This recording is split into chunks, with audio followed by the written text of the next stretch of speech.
ভাঙ্গাচোরা TV. আর এই মুহূর্তে আমি কিছু ছেলেদের আটক করেছি। তারা আমি এই মাত্র এখানে এসে দেখি তারা কিছু মেয়েদের ইফটিজিং করতেছে। আর হচ্ছে এই ছেলেটা ওড়না ধরে মেয়ের ওড়না ধরে টান দিয়েছে। সো এই মুহূর্তে আমি তাদের এইখানে আটক করেছি।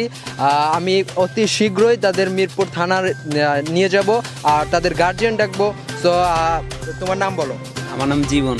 তোমার নাম? সানিরাজ। তোমাকে আমার একটু বেশি প্রশ্ন করা উচিত। তোমাকে অবশ্যই মিরপুর থানার ভিতরে নিয়ে তোমার গার্জিয়ান ডাকবো। আমি কিছু করিনি।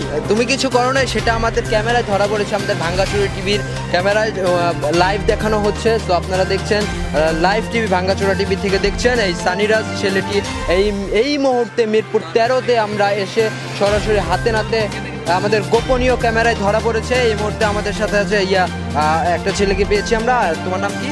মোহাম্মদ আলম। মোহাম্মদ আলম। আর তোমার নাম? মিসেস বেলাল। মিসেস বেলাল। আর এই মুহূর্তে উনি এই যে এদিকে দেখান, ক্যামেরাটা ওদিকে উনি পালিয়ে যাচ্ছে। ওনাকে আমরা আটক করতে পারিনি আমাদের সামনে। উনি আপনি এখানে দাঁড়ান।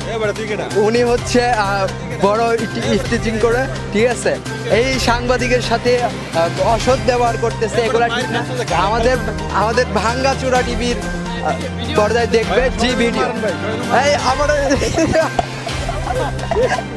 এই মুহূর্তে একটি সাংবাদিককে মারধর করা হচ্ছে। এটি অবশ্যই সরকার এটি আইনের আওতায় আনবে। আমি বাংলাদেশ সরকারকে আমি দৃষ্টি আকর্ষণ করছি। আপনি এই ব্যাপারটি দেখবেন, আপনি আইনের আওতায় আনবেন এগুলা। আমি অবশ্যই বাংলাদেশ সরকারকে বলবো, আপনারা এই যে এইসব বখাটে ছেলেবেলেদের আইনের আওতায় আনার চেষ্টা করবেন। তারা রাস্তাঘাটে মেয়েদের ইফটিজিং করে। সেই সাথে আমি একজন সাংবাদিক, ভাঙ্গাচোরা টিভির সাংবাদিক, আমার সাথে এইসব ব্যবহার করতেছে। কি সব ব্যবহার?